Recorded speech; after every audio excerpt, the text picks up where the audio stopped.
Bueno, muchísimas gracias, gracias por la invitación. Les agradezco muchísimo la amabilidad de haber podido adelantar mi charla. Tengo que volver a Colombia rápidamente. Y bueno, muy feliz de estar aquí con todos ustedes, con amigos, colegas, presentando esta data de la cual me siento muy orgulloso de haber liderado en Latinoamérica.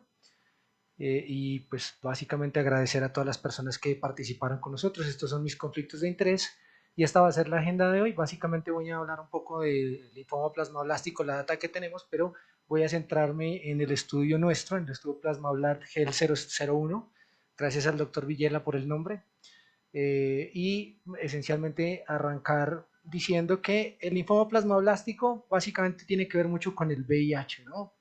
Y el VIH, como ustedes saben, pues se descubrió esencialmente por estas neumonías, por Pneumocystis jirovecii. Se descubrieron estos casos, básicamente un tiempo después nos dimos cuenta que esto estaba relacionado con el virus que venía de los monos, pero después de que ya mucha gente habría sufrido de VIH, empezamos a ver la data que nos presentaba el doctor Delecluse acerca de este tipo de linfomas que no correspondían esencialmente a linfomas difusos de célula grande como tal, sino que tenían las características inmunofenotípicas específicas que nos permitieron pues básicamente empezar a estudiar esta enfermedad y en el 97 se empezó a describir el linfoma plasmablástico. Entonces el linfoma plasmablástico esencialmente está asociado a inmunosupresión. Hoy en día conocemos que no solamente el VIH lo puede precipitar, sino también enfermedades autoinmunes, el estado post-trasplante, sobre todo el trasplante renal y lo que conocemos hoy en día de lo que se llama la inmunosenescencia. La presentación clínica, todos estamos familiarizados con esto, esencialmente son una gran cantidad de pacientes que se presentan con lesiones en la cavidad oral. Sabemos que son el 2% de los linfomas asociados a VIH en estados de inmunosupresión y esto quiero que lo tengamos muy en cuenta y por eso les presento esta data para que vayamos comparando con lo que nosotros encontramos. La edad del diagnóstico esencialmente que se ha descrito es por encima de los 50 años, generalmente ya finalizando los 50 años, que se ha considerado más tempranamente en pacientes VIH positivos. La relación hombre-mujer es alta, 5.7 a 1, y la frecuencia de enfermedad avanzada depende de la causa subyacente y puede evolucionar desde un linfoma folicular o una leucemia linfoblástica aguda.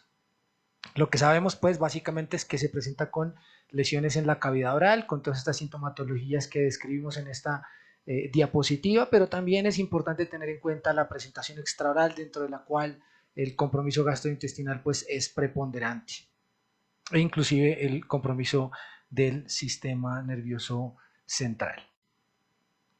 Fisiopatología es una enfermedad interesantísima, pues porque además recoge todo lo que tiene que ver con la célula plasmática y con el linfoma difuso de células B grandes, pero el inmunofenotipo, como ayer lo discutíamos, ¿no? Es bastante en la mitad, de Epstein-Barr virus positivo, usualmente CD20 negativo, pero no necesariamente todos los pacientes son CD20 negativos. Muy enfocado, digamos, el inmunofenotipo hacia la célula plasmática y con una importante representación del MIC, de los rareglos de MIC en estas características, lo cual pues básicamente está representado en un estado intermedio, digamos, entre el linfoma difuso de las B grandes y la célula plasmática, de suerte que algunas veces se confunde con los mielomas de diferenciación plasmablástica también.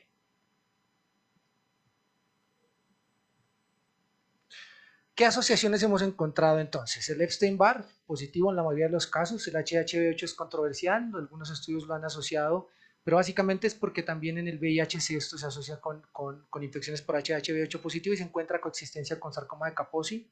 Los arreglos y sobreexpresión de MIC se encuentran hasta en un 60%. Estas vías de señalización que encontramos en otros linfomas, pero que en este linfoma se han encontrado también, lo que tiene que ver con JAK, con NOTCH, con MAP, ERK, sobre todo en pacientes VIH positivos, ganancia de función de los genes de la vía RAS en un 24%, y es interesante que los casos Epstein-Barr negativos tienen una mayor carga mutacional y número de copias de P53, CARD11 y de MIC.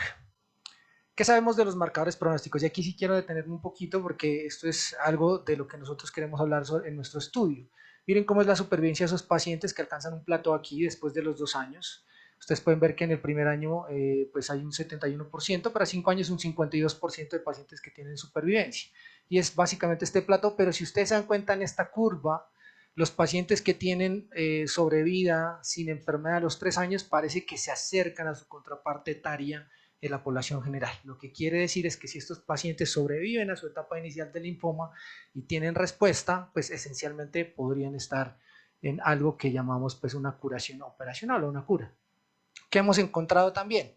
Que esa supervivencia puede estar determinada por algunos factores importantes como la presencia de síntomas B. Ustedes ven que los síntomas B aquí, digamos, de alguna manera determinan una incidencia acumulativa de recaída mayor, así como la NARBOR. Es importante tener en cuenta que, por ejemplo, la presentación de la cavidad oral parece que tiene un mejor pronóstico que las presentaciones no por fuera de la cavidad oral, y el compromiso extranodal, que aquí, digamos, pues la significancia es un poco más discreta.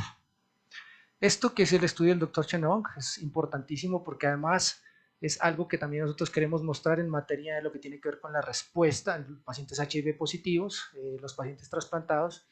Es importantísimo que veamos cómo se comporta la supervivencia, cómo se comporta el plató, y aquí, digamos, esencialmente también cómo se comporta entre los pacientes VIH positivos, ¿cierto? La supervivencia aquí parece ser mejor. Aquí vamos a encontrar un contraste importante con nuestra data. Y hablando de otros, digamos, determinantes del pronóstico, la cavidad oral, como ustedes lo vieron, parece que tiene un mejor pronóstico, ¿cierto? Y supervivencia específica del linfoma. La edad mayor, los pacientes tienen supervivencias más cortas, la expresión de EBER tiene un mejor pronóstico, la expresión de MIC un pronóstico más adverso, y el mal pronóstico de estos pacientes se atribuye a la alta tasa de recaídas, refractaria a la quimioterapia y a las infecciones superimpuestas, y esto es importantísimo que lo tengamos en cuenta en nuestro estudio.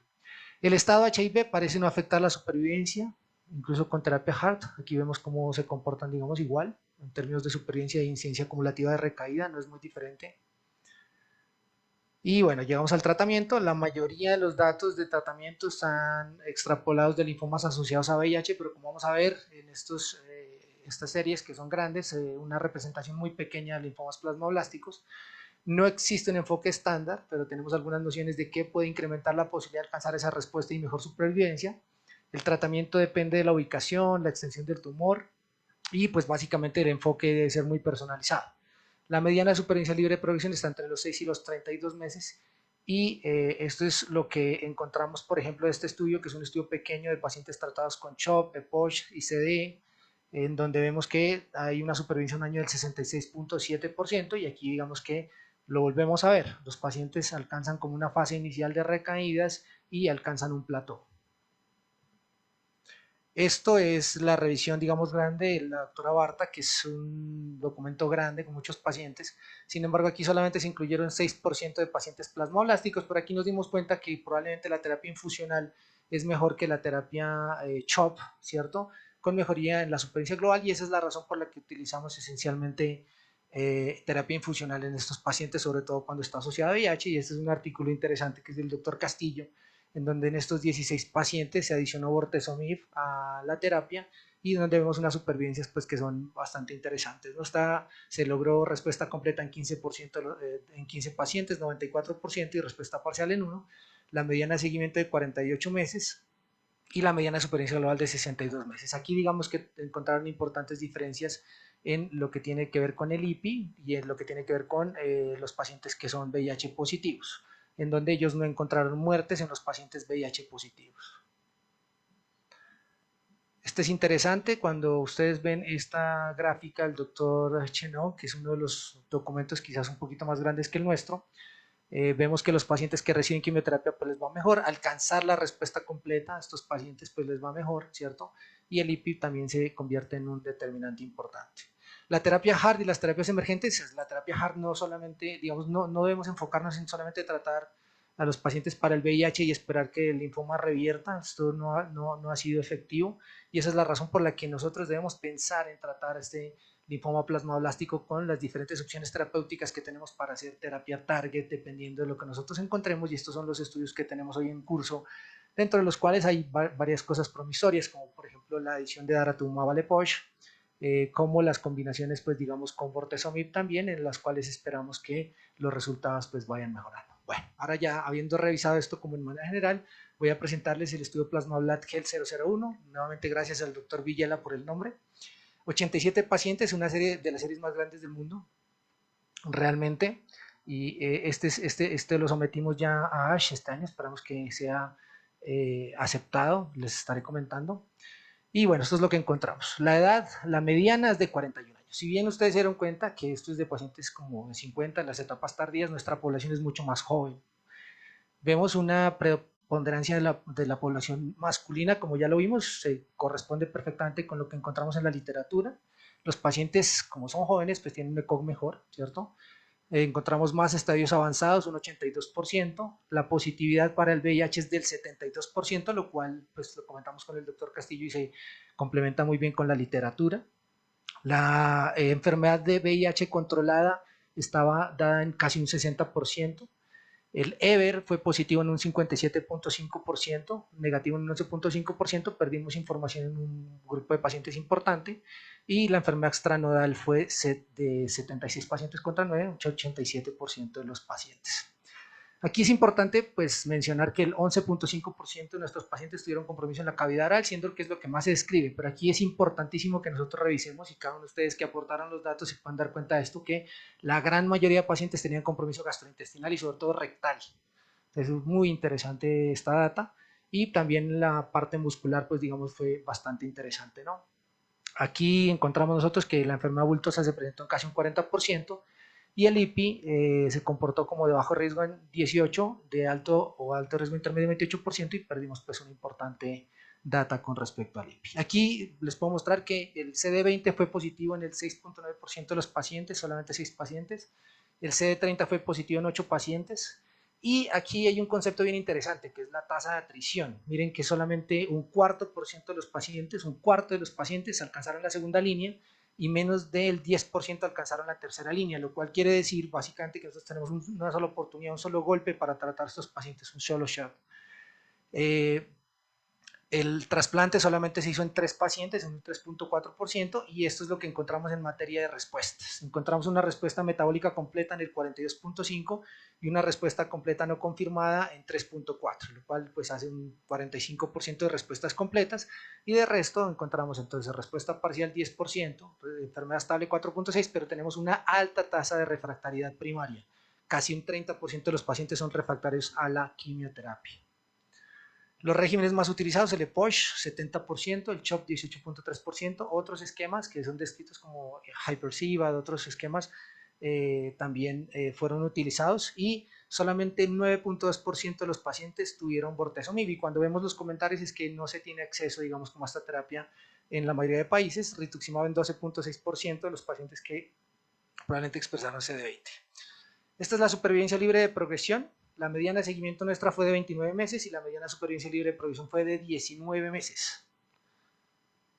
Y aquí vemos entonces, esta es la mediana de 19 meses, en donde vemos nosotros, básicamente se presentaron 28 muertes. La mediana de supervivencia global fue de 109 meses, con una supervivencia a 5 años del 62%, pero en donde vemos una alta mortalidad temprana. Ustedes ven que esa curva cae dramáticamente aquí durante los 2 primeros años, es decir, es la etapa crítica del linfoma plasmablástico, los 2 primeros años. Y aquí vemos la supervivencia libre de progresión de acuerdo a la respuesta alcanzada. Entonces aquí vemos respuesta completa metabólica, casi una curva plana, la respuesta completa no confirmada, la respuesta parcial, la enfermedad estable y la enfermedad progresiva.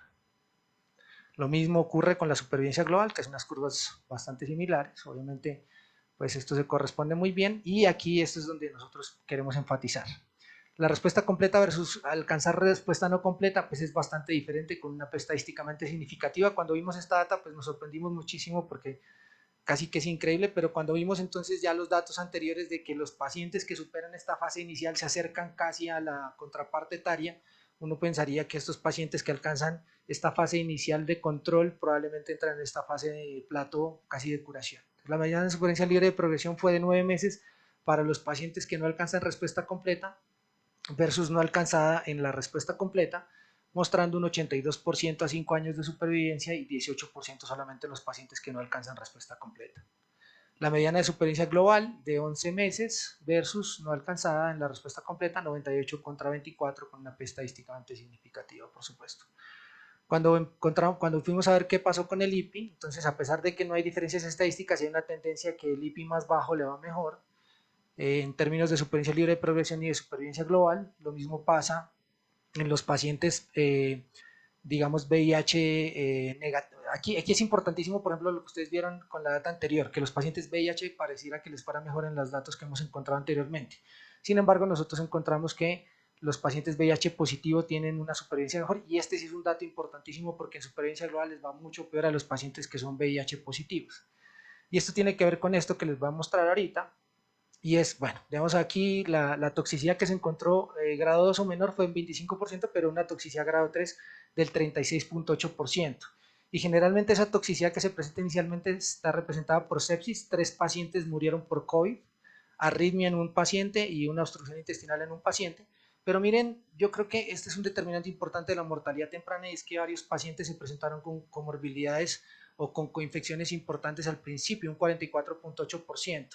Entonces tenemos neumocistis, cándida, herpes zóster diseminado, citomegalovirus en 4 pacientes, criptococo, histoplasmosis, sarcoma de Kaposi, sífilis, tuberculosis en 3 pacientes. De hecho aquí hay una tuberculosis no típica, papilomavirus, toxoplasmosis, y de las que no son consideradas oportunistas, y es importante mencionar estos 3 pacientes del COVID, una bacteremia por Proteus, Clostridium difficile, una bacteremia por E. coli y una hepatitis B.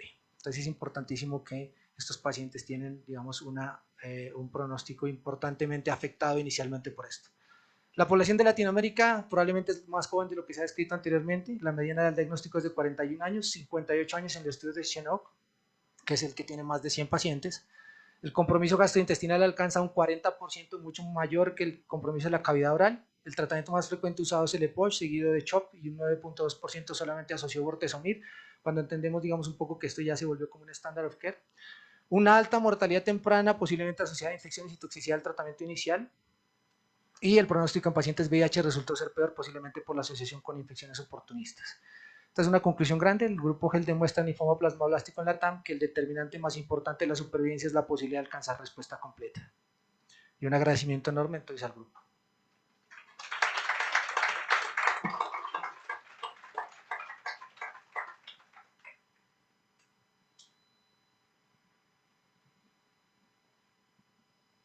Bueno, vamos a darle las gracias al doctor Martínez. Excelente presentación, muy interesante.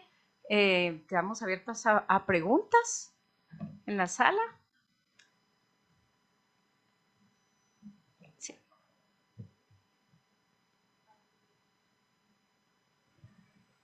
Una pregunta, si es herpes virus 8, ¿no? Supuestamente ya pasaría a otra entidad, ¿no? Estos linfomas que tienen la expresión herpes virus 8 asociado a Castleman, o los linfomas que solo tienen expresión herpes virus 8, pero también pueden coexpresar.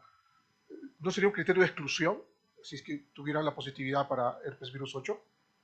Ellos en las revisiones, sobre todo esta esta grande, la que tiene más de 100 pacientes, y en la última revisión, digamos que es ahorita del 2023, ellos denotan que hay como digamos, como un conflicto en el concepto, ¿no? Porque ellos dicen que probablemente algunos pacientes tienen asociación con HHV8 y que puede ser considerado todavía linfoma plasmablástico, versus que podría corresponder a otra entidad. De hecho, cuando uno ve los diagnósticos diferenciales son varios, ¿no? Son varios que pueden estar encasillando dentro de la misma, digamos, dentro del mismo espectro de enfermedad. Yo puse en la charla, digamos, lo que ellos están expresando, que todavía permanece controversial. Digamos, hay que mirar en qué se cristaliza eso en el futuro, los datos, pero estoy completamente de acuerdo. Muy probablemente podría tratarse otra entidad.